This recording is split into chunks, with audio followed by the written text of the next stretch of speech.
নমস্কার। তো চলুন সবাইকে মেরি ক্রিসমাস। সবাইকে আমার চ্যানেলে ওয়েলকাম। আজকে আমি একটি হিউজ অপরচুনিটি স্টক নিয়ে আলোচনা করব। প্রথমে স্টকটির নাম বলে দিই, DAM Capital, DAM, DAM Capital. স্টকটি নিয়ে আলোচনা করার আগে প্রথমে বলে দিই, আমি কিন্তু কোনো বাই বা সেল রিকমেন্ড করছি না। এখানে কিন্তু আমি কোনো স্টকের বাই বা সেল রিকমেন্ড করছি না। জাস্ট এটা একটা বলতে পারেন এডুকেশনাল পারপাস ভিডিও। চলুন তাহলে শুরু করা যাক। ড্যাম ক্যাপিটাল হচ্ছে একটু বলতে পারেন ক্যাপিটাল মার্কেট সেক্টরের স্টক। ড্যাম ক্যাপিটাল, প্রথমে আমরা দেখবো ড্যাম ক্যাপিটালের বিজনেস মডেল কিরকম আছে, এটার মধ্যে ফিউচারের স্কোপ কিরকম আছে। ঠিক আছে, ড্যাম ক্যাপিটাল হচ্ছে একটা capital market related stock. Capital market related stock বলতে এদের বিজনেসটা কিন্তু পুরোপুরি ডিপেন্ড করে শেয়ার বাজারের উপরে। এদের যেটা বিজনেস মডেল রয়েছে সেটা হচ্ছে, এরা হচ্ছে বেসিক্যালি ইনভেস্টমেন্ট ব্যাংকিং করে। এদের যে বিজনেসের মোটামুটি 80 থেকে 85% রেভিনিউ আসে হচ্ছে ইনভেস্টমেন্ট ব্যাংকিং থেকে। এরা বেসিক্যালি ইনভেস্টমেন্ট ব্যাংকার। আর বাকি যে 15%-20% রেভিনিউ আসে সেটা হচ্ছে এদের ইকুইটি, মানে ব্রোকিং থেকে, ইনস্টিটিউশনাল ইকুইটি করে। আমার এদের বিজনেস মডেলের দুটো পার্ট, একটা হচ্ছে ইনভেস্টমেন্ট ব্যাংকিং আর একটা হচ্ছে কি বললাম ইনস্টিটিউশনাল ইকুইটি।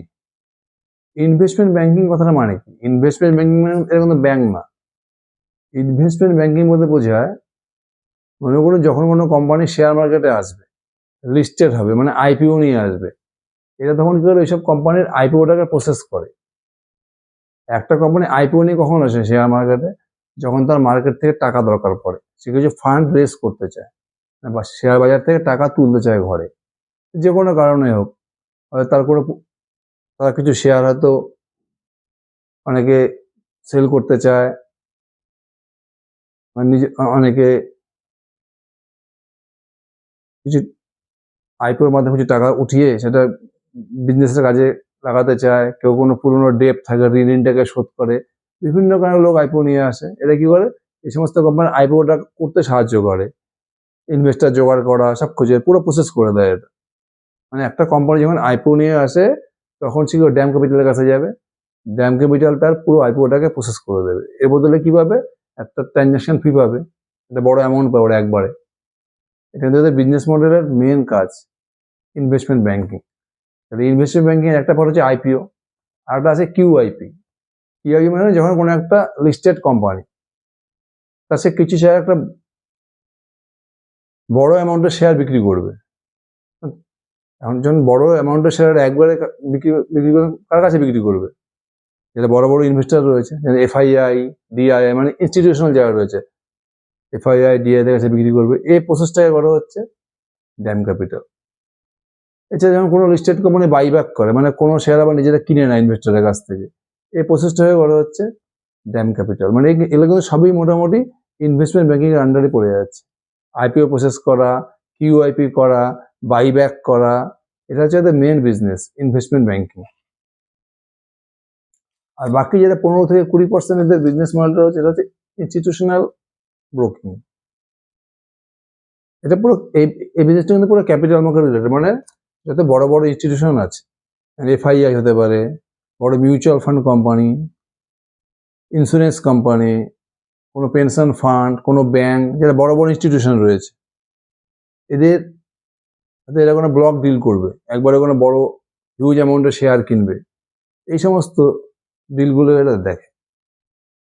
যে কোম্পানি শেয়ার বিক্রি করবে, এই যে বড় বড় যে মিউচুয়াল ফান্ড কোম্পানি বা পেনশন ফান্ড বা এফআইআই, এরা যে কিনবে শেয়ারটাকে, বা ইন্স্যুরেন্স কোম্পানি, ব্যাংক, এদের মধ্যে ডিলটাকে এরা করে দেয়।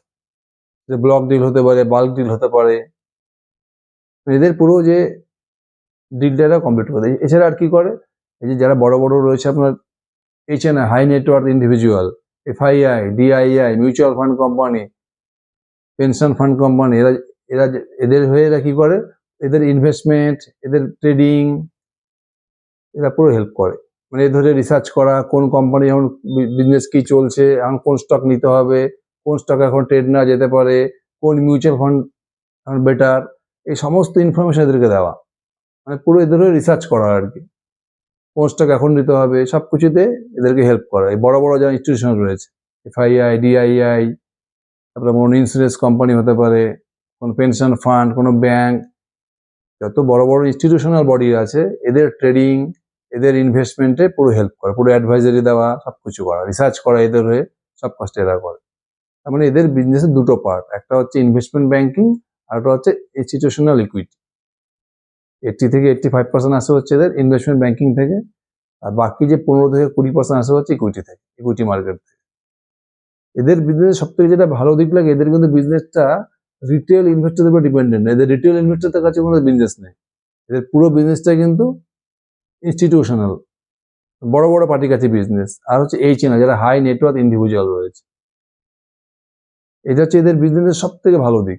যেরকম অ্যাঞ্জেল ওয়ান বা মতিলাল ওসওয়াল, সিডিএসএল, যারা এই ধরনের যারা ক্যাপিটাল মার্কেট রিলেটেড বিজনেস রয়েছে, এদের বিজনেসটা কিন্তু রিটেল ইনভেস্টর উপরে ডিপেন্ডেন্ট, ভলিউম বিজনেস।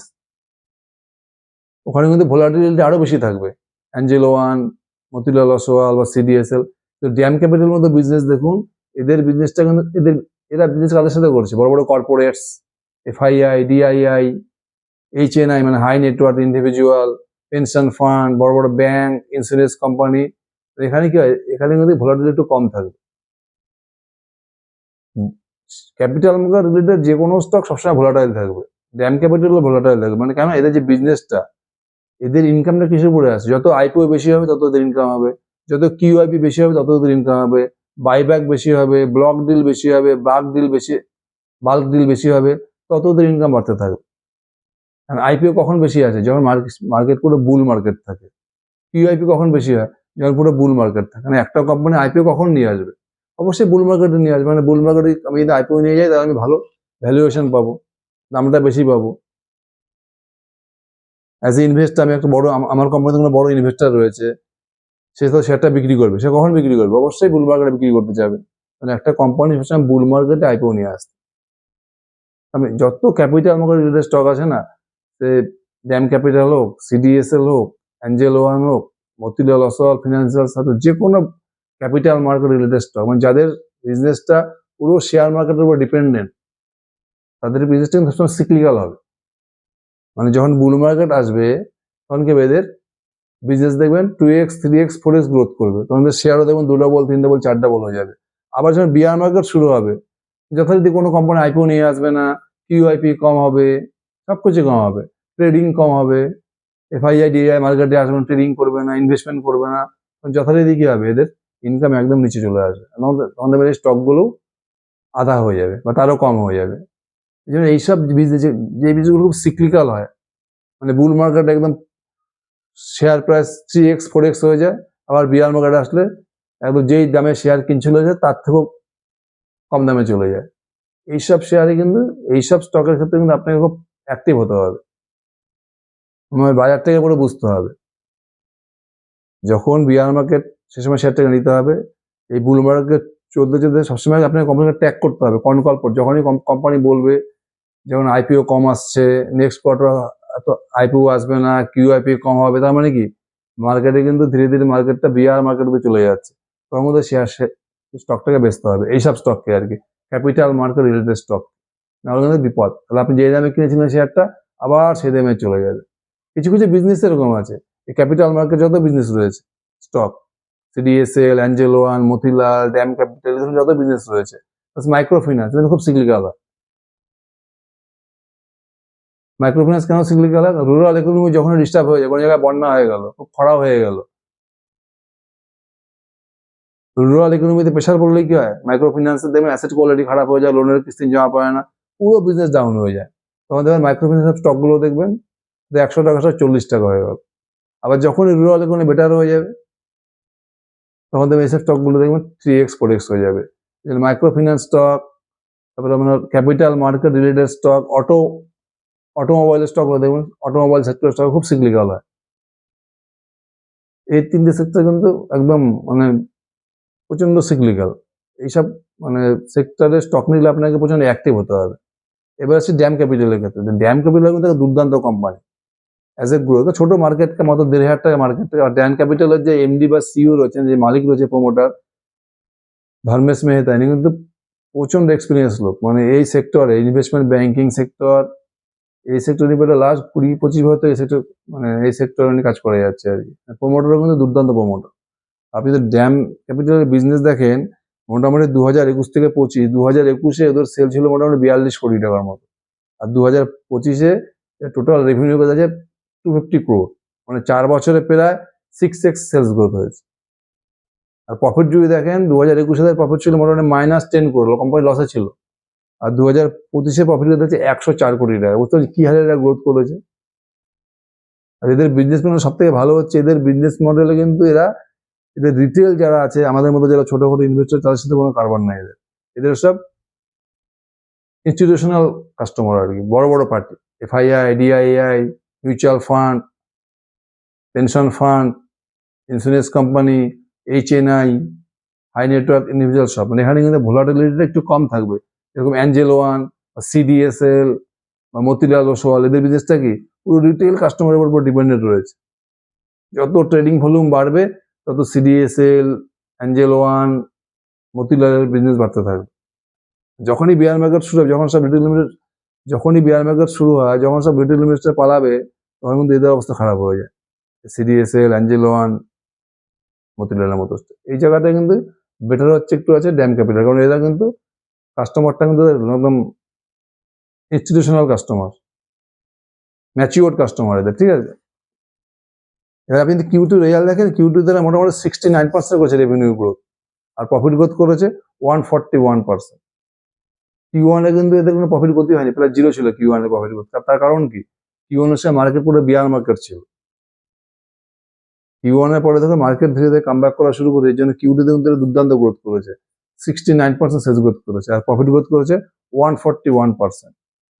আপনি 2024 FY24 FY25 দেখেন, FY24-এ কিন্তু এদের টোটাল সেল ছিল 180 কোটি টাকা, আর প্রফিট ছিল মোটামুটি 70 কোটি টাকার মতো। আর FY25-এ এদের টোটাল সেল হয়েছে 250 কোটি টাকা, মানে 40% সেলস গ্রোথ করেছে, আর প্রফিট হচ্ছে কত 104 কোটি টাকা। FY24-এ প্রফিট ছিল 70 কোটি টাকা, FY25-এ প্রফিট হচ্ছে 104 কোটি টাকা, এখানে মোটামুটি 50% প্রফিট গ্রোথ করেছে। FY25-এ কিন্তু ড্যাম ক্যাপিটাল অন্যান্য যদি ক্যাপিটাল মার্কেট স্টক আছে না, CDSL, Angel One, Motilal Oswal, প্রত্যেকের থেকে ভালো রেজাল্ট করেছে। এখানে বলবো এদের কাস্টমার সেগমেন্টটা ভালো আছে, এখানে ভোলাটিলিটি একটু কম হবে অ্যাঞ্জেল ওয়ান বা মতিলাল ওসওয়ালের থেকে। এবার যদি আপনি দেখেন এদের বিজনেসটা পুরোপুরি নির্ভর করে IPO আর QIP, যত IPO বেশি হবে তত এদের বিজনেস বাড়তে থাকবে। আর IPO কখন আসবে, বুল মার্কেট, তার মানে এদের বিজনেসটা কিন্তু পুরো সিক্লিক্যাল বিজনেস, মানে বিয়ার মার্কেটের সময় এদের বিজনেস খারাপ হয়ে যাবে। যেমন Q1 এদের প্রফিট জিরো ছিল, প্রফিট গ্রোথই হয়নি, কারণ Q1 IPO কম এসছে। এদের Q1 আমার 2টো না 3টো IPO প্রসেসটাকে কমপ্লিট করেছে, আর Q2-তে মোটামুটি 9টার মতো IPO প্রসেস কমপ্লিট করেছে, মানে Q1 Q2 মিলিয়ে 11টার মধ্যে IPO করেছে, 11টা কোম্পানির IPO কে প্রসেস করেছে। আর Q1 Q2 টোটাল প্রফিট করেছে কত, Q1 Q2 মিলে FY26 এদের টোটাল প্রফিট হয়েছে মোটামুটি 52 crore, আর FY25 এদের টোটাল প্রফিট ছিল কত 104 কোটি টাকা। বুঝা যাচ্ছে, FY25 এদের টোটাল সেল ছিল 250 কোটি টাকা, আর প্যাট করেছে কত 104 কোটি টাকা। এবার যদি আপনি FY26 এর Q1 Q2 দেখেন, টোটাল সেল করেছে মোটামুটি 140 কোটি টাকা Q1 Q2 মিলিয়ে, আর প্রফিট করেছে কত 52 crore। এবার যে হিসাবটা, এটা Q1 Q2 মিলিয়ে টোটাল এদের IPO এরা প্রসেস করেছে মোটামুটি 12টার মতো, 12। Q1 এ মনে ছিল 2টো কি 3টে IPO, আর Q2-তে করেছে 9টার মতো IPO। এবার কোম্পানি কি গাইডেন্স দিচ্ছে যে Q3-তে এদের অলরেডি 22টার মতো কোম্পানির IPO পাইপলাইনে আছে, আপ টু Q2 কনকলে বলেছিল কোম্পানি। যদি Q3-তে 22টা কোম্পানির IPO প্রসেস হয়, প্লাস Q4 বাকি আছে, তাহলে 12টা কোম্পানির IPO প্রসেস হতে এদের প্রফিট হচ্ছে কত 52 কোটি টাকা। এবার যদি আমি ধরলাম Q3 Q4 মিলে 22, আর আমি 10 ধরলাম, 30টা যদি কোম্পানির IPO প্রসেস হয়, মোটামুটি Q1 Q3 Q4-এ কিন্তু এরা Q1 Q2-তে সেল করছে ডাবল সেল করবে। Q1 Q2-তে কত সেল করেছে মোটামুটি 140 কোটি টাকা, তার ডাবল সেল হতে পারে Q3-তে। তার কারণটা কি, কোম্পানি গাইডেন্স দিয়েছে Q3-তে অলরেডি 22টা IPO পাইপলাইনে আছে, আর Q1 Q2 মিলিয়ে এরা টোটাল IPO প্রসেস করেছে 12টা, মানে পুরো ডাবল IPO শুধু Q3-তে হতে পারে প্রসেস। যদি 22টা IPO Q3-তে প্রসেস হয়, তার মানে এদের সেলটা মোটামুটি ডাবল হয়ে যাবে Q3-তে। Q1 Q2-তে কত সেল করেছে 138 কোটি টাকা, তার মানে Q3 তে মোটামুটি 200 থেকে 250 কোটি টাকা সেল হতে পারে। মানে পুরো Q3 Q4 মিলে কোম্পানি ইজিলি 300 কোটি টাকা সেল করতে পারে। যদি 300 কোটি টাকা সেল করে তাহলে কোম্পানি মোটামুটি পুরো বছরে কিন্তু 400 কোটি টাকার উপর সেল গিয়ে দাঁড়াবে। যদি 400 কোটি টাকা সেল করে এদের এখন প্রফিট মার্জিন কত? মোটামুটি 40% এর প্রফিট মার্জিন রয়েছে। মানে 150 থেকে 160 কোটি টাকা কোম্পানি FY 26 এ প্রফিট করতে পারে ড্যাম ক্যাপিটাল। কোম্পানির মার্কেট ক্যাপ কত? মোটামুটি 1500 কোটি টাকা। মানে ফরওয়ার্ডিং কত হবে? 1500 ডিভাইডেড বাই 160, 9 থেকে 10। এটা হচ্ছে যদি মার্কেট, দেখুন আমি এখন এই স্টকটির কথা কেন বলছি, এটা তো পুরো সিগলিক্যাল স্টক। লাস্ট 1 বছর থেকে মোটামুটি 1 বছর 14 মাস থেকে মার্কেট পুরোপুরি বিয়ার মার্কেটে চলছে। বিয়ার মার্কেটে দেখুন সমস্ত কোম্পানি কিন্তু লস শো করেছে, ক্যাপিটাল মার্কেট রিলেটেড কোম্পানি। কিন্তু ড্যাম ক্যাপিটালকে দেখুন, এই বিয়ার মার্কেটও কিন্তু দেখুন মোটামুটি এটা কিন্তু প্রফিট করে গেছে। Q2 তো দেখুন এরা 69% সেলস গ্রোথ করেছে, প্রফিট গ্রোথ করেছে 141%। আপনি যদি FY 24 FY 25 দেখেন তবুও সেলস গ্রোথ কিন্তু মোটামুটি 40% আর প্রফিট গ্রোথ মোটামুটি 50%। সিক্লিক্যাল হলেও বাকি যত ক্যাপিটাল মার্কেট রিলেটেড স্টক আছে তার থেকে কিন্তু এটা বেটার রেজাল্ট করেছে। কিন্তু এইসব company, capital market related company যখনই নেবেন তখন আপনার রেগুলার ট্র্যাক করতে হবে, আপনাকে কনকলটা পড়তে হবে। এখন যে জায়গাটা মার্কেটটা আছে, এখন কিন্তু দেখবেন ক্যাপিটাল মার্কেট রিলেটেড স্টক যত আছে এখন কিন্তু এন্ট্রি করার বেস্ট টাইম। এরপরে যখন মোটামুটি লাস্ট 1 বছর থেকে দেখুন মার্কেট কিন্তু পুরো বিয়ার মার্কেট চলছে। বিয়ার মার্কেট বলতে পারে একটা কনসলিডেটেড মার্কেট। মানে লাস্ট 1 বছরে মার্কেটে যত প্রবলেম ছিল সব প্রবলেম চলে আসছে। ডোনাল্ড ট্রাম্পের ট্যারিফ বলুন, দুনিয়ার ওয়ার বলুন, Russia Ukraine, Israel Gaza, India Pakistan problem, আরো অনেক সমস্যা ছিল, কর্ণাটকের অর্ডিনেন্স, তারপরে গত বছরের যে হিট ওয়েভটা ছিল, হিট ওয়েভটা তো এবছর হিট ওয়েভটা খুব খারাপ গেছে, গরমটা ভালো হয়নি, সব কিছু প্রচুর প্রবলেম দিয়ে গেছে শেয়ার মার্কেটটা। দুনিয়ার যুদ্ধ গেছে, ট্যারিফ গেছে, তার মানে কি মার্কেটে যা হওয়ার সব হয়ে গেছে। সব FII ছেড়ে পালিয়ে গেছিল স্টক মার্কেট থেকে। তারপরে কি নিফটি দেখুন 26,000 থেকে চলে এসেছিল 22,000, এখনো নিফটি 26,000-এর মধ্যেই আছে। মানে লাস্ট 1.5 বছর থেকে মার্কেটে কিন্তু কোনো গ্রোথ ফোথ কিছু নেই, মার্কেট পুরো ডাউন হয়ে গেছিল। এখন কিন্তু আমার মনে হয় যদিও মার্কেটকে প্রেডিক্ট করা খুব কঠিন কাজ, তবুও এখন শেয়ার বাজার যে জায়গায় আছে এখান থেকে কিন্তু খুব বেশি ডাউনের এক্সপেক্ট করা যায়। এখান থেকে আমার শুধু একটাই হতে পারে, বুল মার্কেট আসতে পারে। সে 2 মাস পরেও আসতে পারে বা 6 মাস পরেও আসতে পারে। এখন কিন্তু মার্কেট থেকে মোটামুটি একটা আশা করা যায় যে এরপরে মার্কেটে একটা বুল রান চলে আসবে। যদি বুল রান চলে আসে আপনি দেখবেন ড্যাম ক্যাপিটালের মতো স্টক যারা এখন 10-12 PE দিয়ে কাজ করছে, এই স্টকগুলোর PE দেখবেন 20, 25 বা 30 হয়ে যাবে। মানে স্টকগুলো 2x 3x হতে খুব একটা বেশি সময় লাগার কথা না। ড্যাম ক্যাপিটাল যেভাবে বিজনেস করেছে, এটা হলো সিক্লিক্যাল স্টক। আর এইসব স্টক কিনে আপনি যখনই খেলবেন এইসবটা কিন্তু এইটাই নেওয়ার বেস্ট টাইম। যখন এরপরে নিফটি বেড়ে 30,000 32,000 হয়ে যাবে তখন কিন্তু আপনাকে স্টকগুলোকে ছাড়তে হবে, সেল করে দিতে হবে। তখন কিন্তু বসে থাকলে কি হবে, আবার যখন বিয়ার মার্কেট শুরু হবে তখন আজকে আপনি যে দামে স্টকটা নেবেন আমার কিন্তু সেই দামে চলে আসবে স্টক। সিক্লিক্যাল বিজনেস, মানে ড্যাম ক্যাপিটালের মতো স্টককে কিন্তু এখন নেওয়ার বেস্ট টাইম।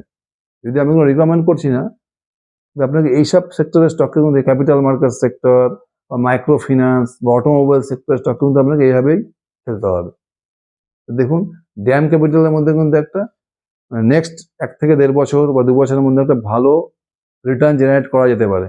কম্পিউটার বিজনেস যেদিকে যাচ্ছে আর কি, এটার মধ্যে কিন্তু ভালো স্কোপ আছে। দেখুন ড্যাম ক্যাপিটাল। Thank you.